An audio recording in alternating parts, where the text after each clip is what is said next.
This is Violet. She's a very dramatic zebra plant. I left for Thanksgiving and she decided to die on me. So I'm watering her now. She'll be okay. Anyways, today I want to talk to you about my 3 golden rules for portrait photography. Starting in at number 1, and this is, one of the most important ones. Do not take your photos in harsh lighting between 10 a.m. to 2. I know I've done it. I'm very much guilty of it.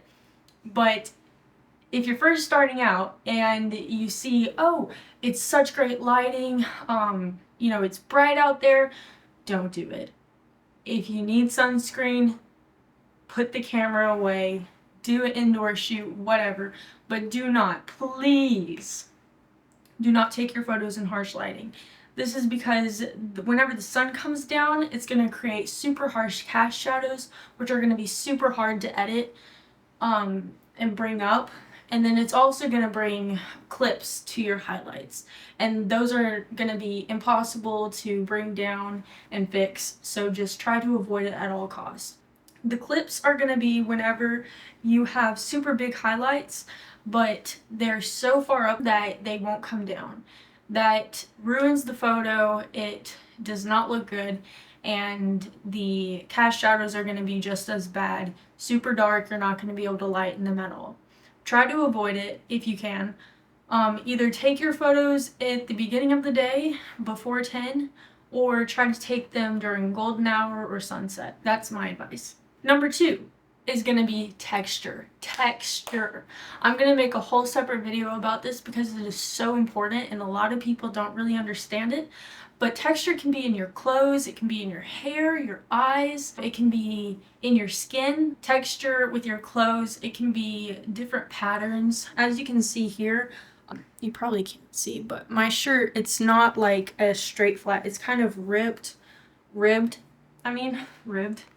And this just adds a little pop, little interest. With your skin, whenever you're editing, you're not going to want to smooth out the skin completely. You can take away the pimples, maybe the boogers in the nose, but you're not going to want to smooth it out so much that you can't see the pores. Pores are very important in photography, especially when trying to make it look interesting.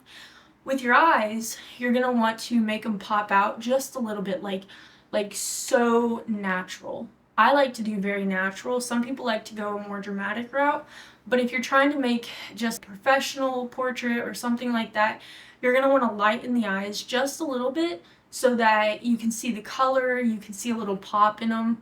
I think it's really important to show light in the eyes just so that you know that the person's not dead inside. Maybe they are, but you want them to look alive. Hair. Hair is going to be really important because for me, I have curly hair, so I like to go in with a little highlighting brush whenever I'm editing and just bring out some of the highlights in the hair just to show that there is some texture. It's not just all one color, which it might be, but make it look interesting. Another thing with texture is you're going to want to focus on the focal point and the depth of field. Do you want your background to be blurry and just showcase the subject, or do you want it to be the same, depth of field as the subject?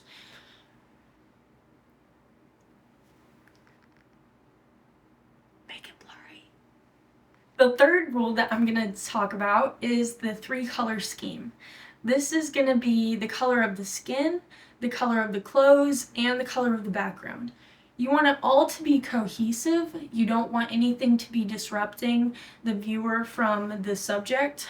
You also want it to all, you really want it to blend well together. In here, you can see the pop of green in the back, but it's not overwhelming. It's not going to take away the whole experience within the frame. I do think that I could have gone a little bit more bold, but for now that's what I have, and so you do with what you have.